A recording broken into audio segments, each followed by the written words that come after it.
Picture this, it's 2007 and we find a cure for cancer. But that cure becomes a curse that just wipes out the world. One man, Robert Neville, is left behind. It's just him and his dog trying to survive in the ruins of New York City. Today, we are unpacking the entire story of I Am Legend, from its absolutely tragic beginning to its two very different endings. Every single day, that's the message you hear. Robert Neville, a military virologist, sending out this haunting broadcast into the silence. It's this tiny flicker of hope in the middle of some truly crushing isolation. But to really get a feel for his loneliness, we've got to go back to see how it all started. You know, it all began with the best of intentions. It was supposed to be humanity's greatest medical achievement. Instead, it became our final catastrophic failure. And the collapse? It was terrifyingly fast. So, scientists re-engineer a virus to cure cancer. Amazing, right? But then it mutates. It becomes this airborne plague that kills something like 90% of the entire world's population.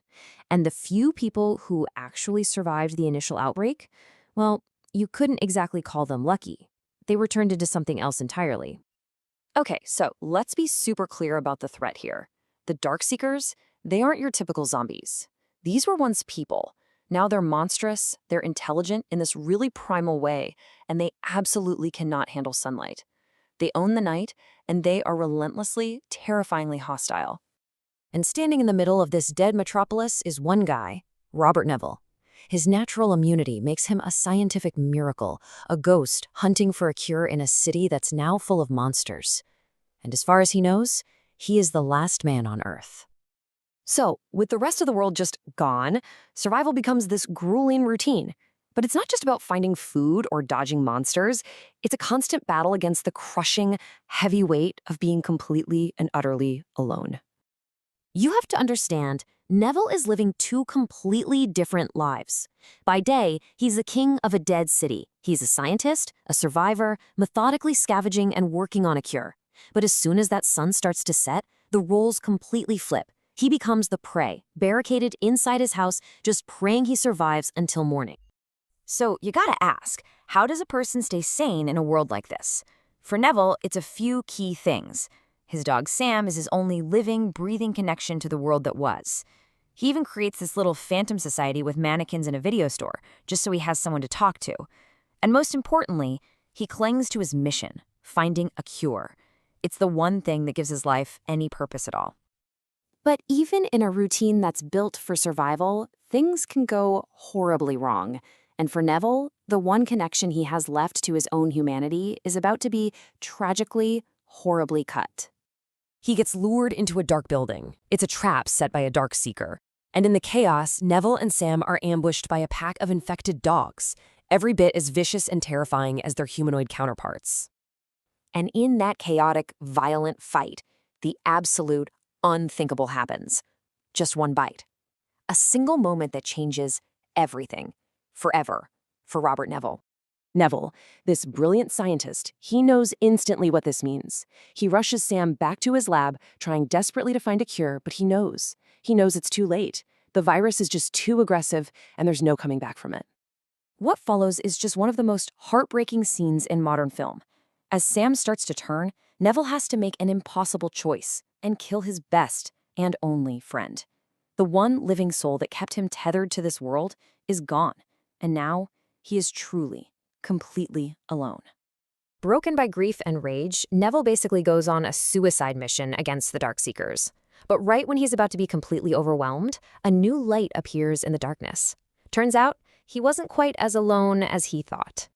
After he falls into a Darkseeker trap and is nearly killed, he's rescued by two other immune survivors, Anna and a young boy named Ethan. They actually heard his daily radio broadcasts and followed them all the way to New York.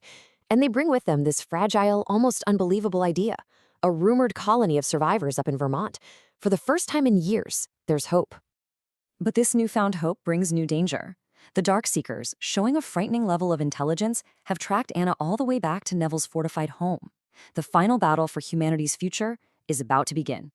So the Alpha Darkseeker leads this massive, all-out assault on the house. The defenses are failing, they're cornered in the basement lab, and right then, Neville has a breakthrough with his cure. But there's no time. There's no way to escape, so he makes a choice. He hands a vial of the cured blood to Anna, shoves her and Ethan into a safe coal chute. and makes his final stand with a grenade. He destroys himself and the entire attacking horde.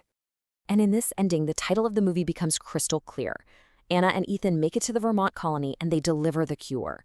Robert Neville's story is told and he becomes a legend, the man who gave his life to save humanity. But that's not the only way the story ends. Now, this is where things get really fascinating. The version that hit theaters is the one most of us know.